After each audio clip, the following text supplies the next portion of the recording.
challenges or lack of libido, is it a sin to watch movies? This is a difficult question. Now, there are two parts to it. Also, sex counselors, do they have to be Christian or born again? Or non-Christian? I think that's what he meant. But let me answer the first part. For sexual challenges or lack of libido, is it a sin to watch movies? It's not a sin to watch movies. Literally, I mean, it's not a sin to watch movies. But you said for sexual challenges, if there is sexual challenges, watching movie is not the solution. If somebody is having sexual challenge in his marriage, that's not the first solution, watching movies.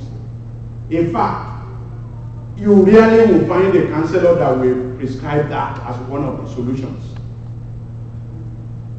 If we are having problem of libido, we need to seek help. There are various reasons that can lead to it. Lack of libido, maybe age, maybe sickness, overworking. If we have diabetics, exhaustion. For instance, for women, exhaustion is a killer for sexual relationships.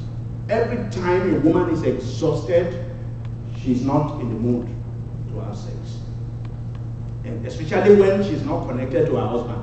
I've said it here, I've said it at many places, that the most important sexual organ of a woman is her mind. It's not her private part, it's her mind.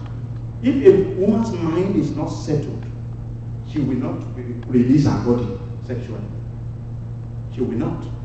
So, but if somebody is having problem with sexual situation, if it's for a man, erectile dysfunction, he needs to seek help. It may be medical problem. It may be psychological problems. It may be psychological, it may be medical. The first solution is not to watch movie. Movie may just, stimulate, it tickles you, that's all, tickle. And then, when you become addicted,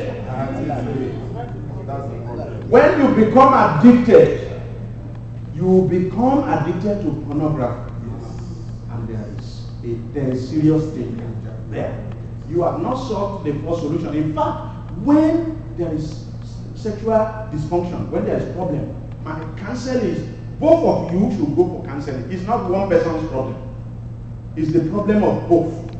Where there is harmony in a healthy marriage, it is both couple that goes for counseling. Even if the medical counseling is both, you will discover that when a proper counselor will tell you, after counseling you for a while, will say, I need to see your spouse now. We need to bring her in or bring him in. Because there are things that I will be saying to you that he or she must be hearing. Because you will be participating in the process that will lead to restoration of whatever is happening. So, that's a part of answering that question. It is not watching movies just that will raise it. You know that when women, when they reach age 40 or thereabout, when they are dealing with premenopausal issues or menopausal issues, the way they respond sexually again differs. They go through situations at that time also. And so, husbands need to be aware so that both will go through counseling and know how to go through so that they work together. Otherwise, the pressure will be on the woman. And the woman at that time, those are occasions of hot flashes, occasions that she doesn't even know what is happening to her. And it needs connection between both of them to be able to understand how to navigate that.